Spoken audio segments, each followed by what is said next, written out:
4,374. That is the number of players that have appeared in an NBA game. Of those 4,374 players, just 278 were 7 feet tall.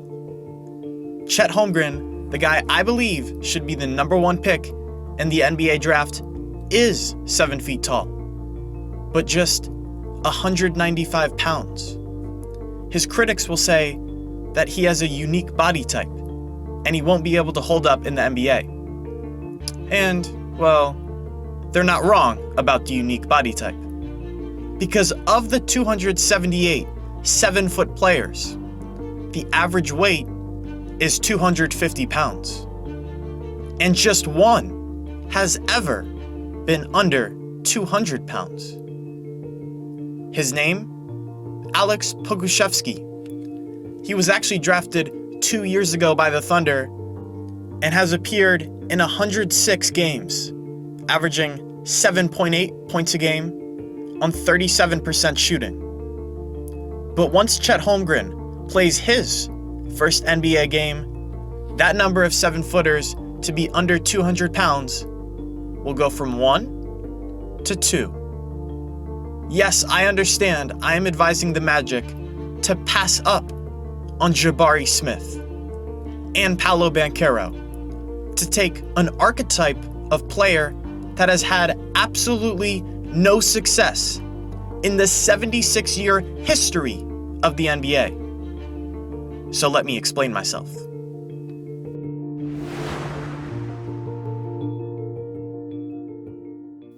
Hello everyone, welcome back to Into Sports. I'm your host Evan, and I spent way too much time on that open, so do me a big favor and click the subscribe button. Anyways, I mentioned that the Magic have 3 main choices: Jabari Smith, Paolo Banchero, and Chet Holmgren. Jabari Smith from Auburn is a 6'10" knockdown shooter. He's great in the mid-range, can shoot it over anybody with his length, 42% from 3, and he is a great defender. But he isn't a playmaker. He doesn't have a great handle, and he doesn't really create for his teammates too much. Paolo Banchero from Duke is also 6'10", and he is a playmaker. He can be the primary playmaker and create for his teammates. But he is not a great shooter.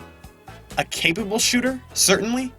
Shot the 3 well in the tournament, but only 33% on the year.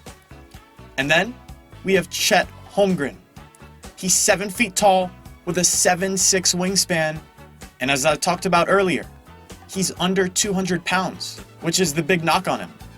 But he shot 39% from 3, he has legit handles and guard-like skills, and of course with his frame, he's an elite shot blocker, almost 4 per game. And what I just described to you is an incredibly unique player. There's no direct comp for Chet Holmgren. He's one of a kind. You might say, a unicorn. And I think that's a big reason people might be skeptical of him, because he's so unique. But we've seen a lot of these unicorns succeed in a big way recently. Now I'm going to define a unicorn as someone who has one-of-a-kind traits, a unique skill set. For example, Giannis. I mean, he's like a point center, Shaq-like physical dominance with guard-like ball handling. See, when you describe unicorns, you say a lot of wild descriptors because they're so unique. Kevin Durant, he was kind of the original unicorn. 7'5" wingspan, yet he's walking up the court and draining 30-footers. I would say in the NFL, Lamar Jackson is a unicorn. A quarterback with cornerback-like speed. You run a different offense with him as compared to almost any other quarterback in the entire league. Kyler Murray as well. 5'10", moves around like a slot receiver, yet can throw it 70 yards downfield. When he came out in the draft, you try to give him a comp, and you just can't. he's that unique. Cam Newton, bigger and stronger than some defensive linemen. And he's playing quarterback. And what you'll notice here is that there's a lot of success among these unicorns. Even a guy like Kristaps Porzingis, if he didn't tear his knee up twice, he was on the path to being a perennial all-star. And he's even so, with the knee tears, he's giving you 20 a game. Not too bad. And sure, not every unicorn is a home run, like Poku, as I talked about in the intro. But generally, these unicorns, these guys with incredibly unique traits, have massive success. Not just in the NBA, but in other leagues as well, like the NFL.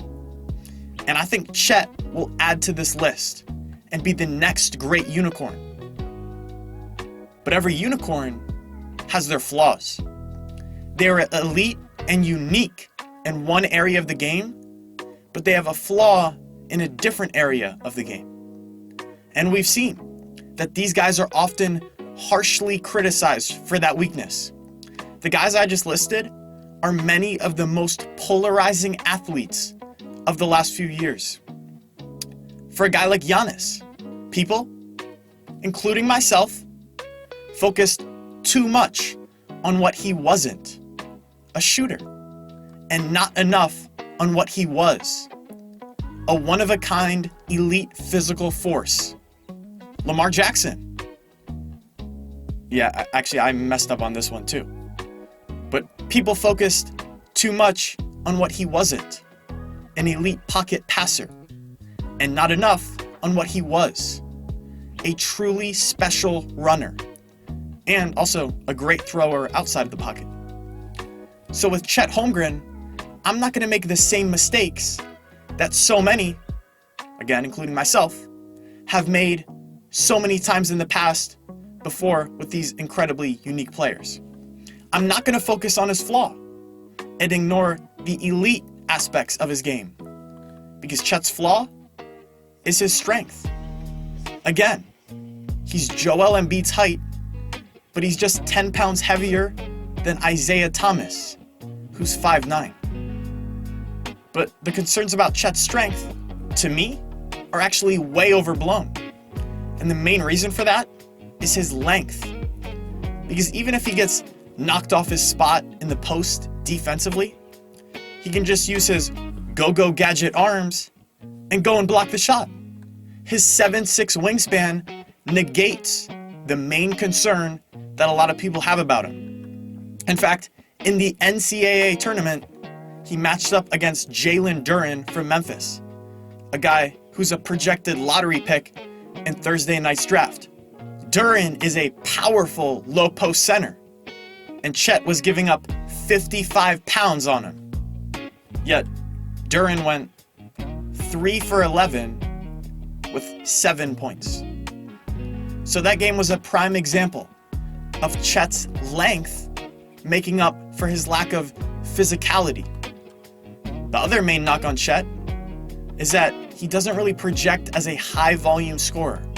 He's not going to be a 27 a game type of guy at any point in his career. But that brings me to another thing I actually really like about Chet. He's the absolute ultimate winning glue guy. Sure, he probably won't lead the league in scoring, but he's a great passer. He can space the floor extremely well as a 5. He can create shots for himself and his teammates. He's going to be the perfect screener in pick and rolls. He's an elite Rudy Gobert type shot blocker, and when he has to switch onto guards, he'll be able to dance with them in space because he has such great quickness for his height. And plus, he can be a one-man fast break. So yes, Chet may not have the ability to be a number one scorer like a Paolo Banchero, but he is the absolute ultimate glue guy. You could have stuck him in the Warriors or on the Celtics in this year's NBA Finals, and he would have made a big impact even without the ball, because he does not need the ball to be great. And that's why he fits seamlessly onto any team in the league. And the other thing I hear is that if you're a GM and you draft Chet, and let's say he's not very good, which is possible, then you're going to get fired for taking a guy who, as one writer put it, looks like dough that has been stretched with a rolling pin, perhaps a soon-to-be baguette. But the truth is, if you're a GM, you can't have the fear of being fired if you really want to win a championship. If you constantly draft the safe guy, then you'll be stuck in mediocrity. You cannot win a title if you have a constant fear of being fired, because sometimes you have to take big swings to put you over the hump. So if you're Jeff Weltman of the Magic, or really any GM with Holmgren sitting there right on the board, you cannot focus on Chet's weakness, his physicality, and ignore the unique impact he can have on the game in so many different ways. Because like many of the unicorns we have seen in the past, guys with Chet's traits don't walk through the door every year. So don't waste your golden opportunity to go get them.